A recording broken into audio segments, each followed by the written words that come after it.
I'm Pete Martin, and I'm one of the people who's involved in the Cumbria Lichen and Bryophyte group. We run monthly trips going to places around Cumbria looking at lichens and bryophytes. We do quite a bit of recording. We sometimes do some campaigning around conservation work and things. We try and raise their profile.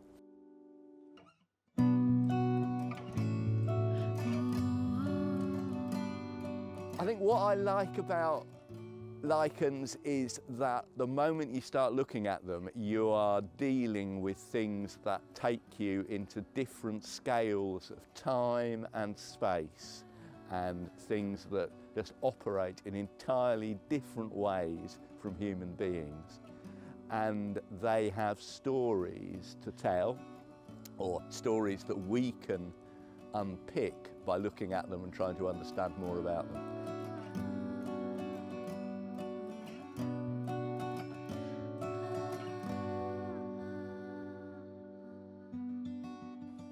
Ooh, have a look at this one.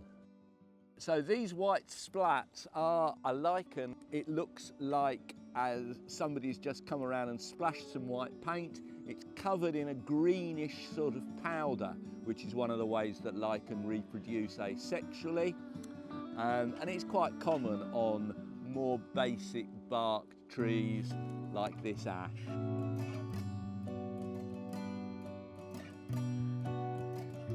When we're out in the field, people who are looking at lichens will often put chemicals on to see what the reaction is, because that can sometimes help identify them. What I'm going to do is to put some K, as we call it, which is actually caustic soda, onto the lichen, and I hope it will go yellow and then red.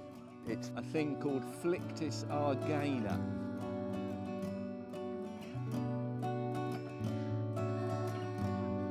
Lichens can't run away. They aren't very good at preventing what's going on in the air happening to them. They're quite good, or they can be quite good at getting around, but they can't run away. And so air pollution can be a real problem for lichens. In the past, that has mainly been industrial pollution from burning coal. And so for much of England, there are now very few lichens, or relatively speaking. Here, for example, these trees should have a lot more on, but Carlisle has pumped out coal, sulphur dioxide for a couple of centuries. Let's see what else we can find.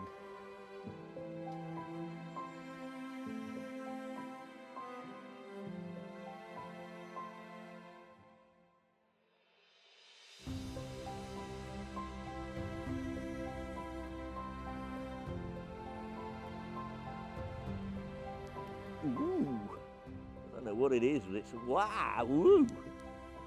I don't know what this is. It's a fungus. It looks like it's got sort of fluted organ pipes or something on it. And there's this horrendous orange gunky stuff that's really quite unnerving. I've no idea what it is, but maybe I'll take a bit home.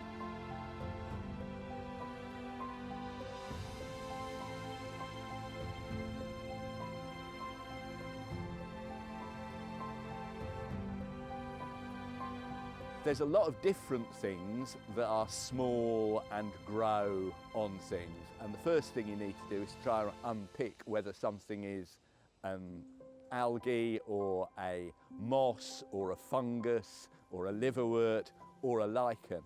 The creation of kind of tiny little islands of biodiversity.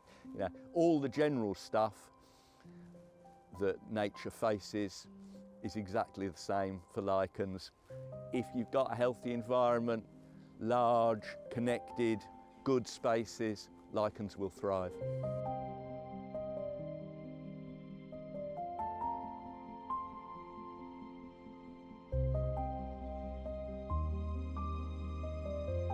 So this little lichen here has some fruiting bodies on it.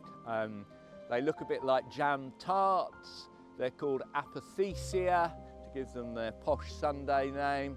and out of those come fungal spores. So they're kind of a bit like the business part of a mushroom. And out of those come the spores, and fungal spores are all over the place. Every breath we take, we're breathing in fungal spores.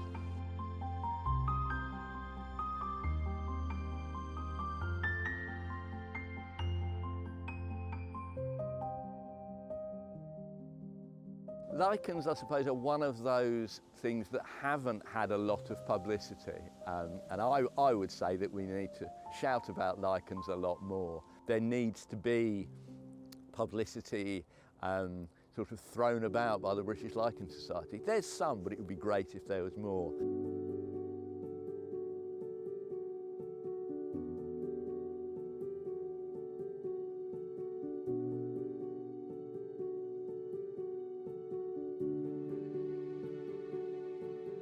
When we know a bit about lichens and we come into a wood like this, within a couple of minutes I'm pulling out the story of this wood through looking at the lichens, and they're a really useful way to understanding what's going on. We try and raise the profile of Lichens and Bryophytes, and we do that by going out once a month, and we welcome anybody to come along, and we'll show people the Lichens and Bryophytes that are growing somewhere.